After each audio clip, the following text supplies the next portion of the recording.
تو اس ٹائم جب فاتح کی حیثیت سے میرے سرکار جب مکے میں داخل ہو رہے تھے، اونٹنی پر سوار تھے، تو ہمارے حضور کا سر اللہ کی بارگاہ میں جھک رہا تھا۔ روایتوں کے اندر ہے اتنا جھک رہے تھے، بار بار اتنا جھک رہے تھے کہ کبھی کبھی آپ کا سر اونٹنی سے لگ جاتا تھا اور آپ کا سر مبارک جو ہے وہ اونٹنی کے کوہان سے ٹکرا جاتا تھا۔ یہ آپ کی شان تھی۔ بہرحال خاص کر آپ حضرات تشریف فرما ہیں، میں اس بات کو بتاؤں، یہ بات ذہن میں اتار لیجیے کہ تکبر اور گھمنڈ یہ بہت بری چیز ہے۔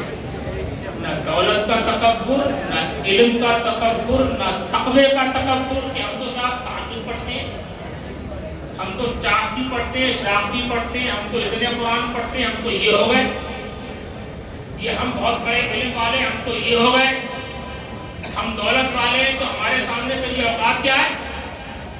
لوگ کہتے ہیں چند پوری بات نہیں، تیری اوقات کیا ہے؟ میں کہتا ہوں کہ تیری اوقات کیا ہے اللہ کے سامنے؟ تو اپنے آپ کو صاحب اوقات جاننا، اپنے آپ کو بہت بڑا سمجھنا، یہ طریقہ حضور کی روش کے خلاف ہے۔ اگر آپ مسلمان ہیں، ہمارے حضور سے محبت کرتے ہیں، سرکار کو اپنا مولا و منجا مانتے ہیں، تو ہمارے حضور نے انکساری اور عاجزی دکھائی ہے۔ ہمیشہ نیچے بن کے رہو، کبھی تکبر اور گھمنڈ مت کرو۔ یہ شیطان جو مردود بن گیا، یہ بھی تکبر کی وجہ سے کہ ہم تو بہت بڑے ہیں، ہم بہت اونچے ہیں۔ تکبر عزازیل را خار کر۔ بہرحال ہمارے حضور سے لوگوں نے پوچھا کہ وہ جو حمزات آپ کا پیدا ہوا تھا اس کا کیا ہوا؟ فرمایا فلما آنی اسلمہ، جب اس نے میرا چہرہ دیکھا تو اس کی زبان پر کلمہ جاری ہو گیا، ایمان لے آیا۔ فرمایا آقا نے کہ جب بچہ پیدا ہوتا ہے تو وہ ہوتا اس لیے ہے کہ اس ساتھ میں اس کے حمزات پیدا ہوتا ہے جو اس کی پسلیوں کو چھیڑتا ہے۔ اور شیخ سعدی فرماتے ہیں کہ ایسے زندہ رہو، ایسے جیو کہ تم دنیا سے جاؤ تو تمہارے چہرے پر مسکراہٹ ہو اور دیکھنے والے۔ دیکھیے حضرت ابو العالیہ ایک عظیم صحابی ہیں، تابعی، عظیم الشان تابعی ہیں حضرت ابو العالیہ، بخاری شریف کے روایت میں آپ کا ذکر آتا ہے۔ فرماتے ہیں کہ میں نے 30 صحابہ کرام سے ملاقات کی۔ کتنے صحابہ کرام سے؟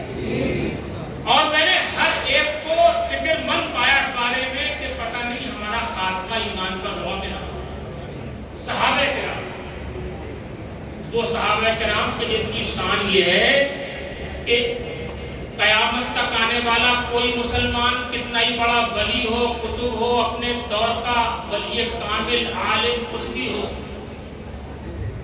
لیکن وہ کسی چھوٹے سے صحابی کے برابر بھی نہیں ہو سکتا۔ سبحان اللہ، کیوں نہیں ہو سکتا؟ اس لیے کہ صحابی نے حضور کو دیکھا ہے۔ جس نے حضور کو دیکھ لیا، جب اس کے برابر کوئی نہیں ہو سکتا ہے تو احمد مختار کے برابر کون ہو سکتا ہے؟ جب ان کے گدا بھر دیتے ہیں شاہان زمانہ کی جھولی، محتاج کا جب یہ عالم ہے، مختار کا عالم ہے۔ 30 صحابہ کرام سے میں نے ملاقات کی، ہر ایک کو فکر مند پایا کہ پتہ نہیں خدا میرے ساتھ کیا معاملہ کرے گا۔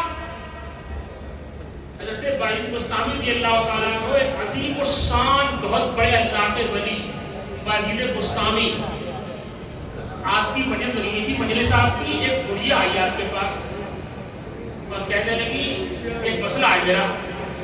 فرمایا کیا مسئلہ ہے؟ بولی میں آپ سے یہ پوچھنے کے لیے آئی ہوں کہ آپ کی داڑھی اچھی ہے یا میرے گدھے کی دم اچھی ہے؟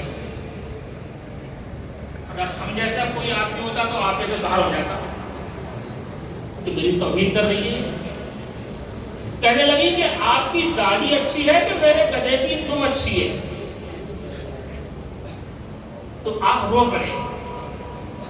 فرمایا بڑی بھی ابھی میرے پاس تیرے سوال کا جواب نہیں ہے، اس کا جواب تو مرنے کے بعد ہی دوں گا۔ اگر میرا خاتمہ ایمان پر ہوا تو میری داڑھی اچھی ہے۔ فرمانے لگے کہ جواب نہیں ہے۔ بہرحال 72 سال کی عمر میں آپ نے وصال فرمایا۔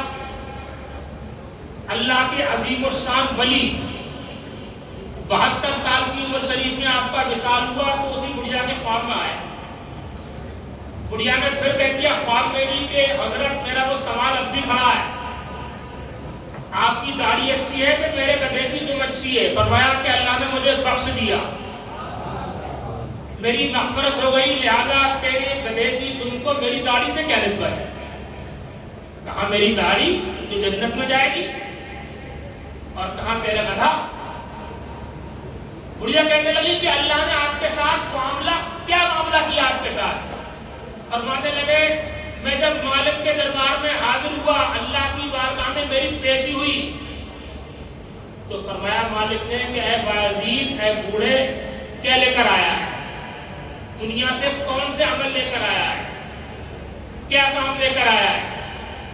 تو میں نے عرض کیا مالک پروردگار، بادشاہ کی چوکھٹ پر جب کوئی فقیر جاتا ہے تو بادشاہ یہ تو پوچھتا نہیں ہے کیا لے کر آیا ہے، بادشاہ تو یہ پوچھتا ہے کیا لینے آیا ہے۔ جب کوئی فقیر بادشاہ کے دربار میں حاضری دیتا ہے تو بادشاہ یہ نہیں پوچھتا ہے کیا لے کر آیا ہے، بادشاہ یہ پوچھتا ہے کہ کیا لینے آیا ہے۔ پروردگار لے کر کچھ نہیں آیا ہوں، بلکہ تیری بارگاہ میں تیری رحمت کا سوالی بن کر آیا ہوں۔ میں تو رحمت لینے آیا ہوں۔ یہ وہ لوگ کہہ رہے ہیں کہ جو پوری رات عبادت کیا کرتے تھے، وہ لوگ کہ جنہوں نے پوری لائف میں کبھی مذاق میں بھی جھوٹ نہیں بولا،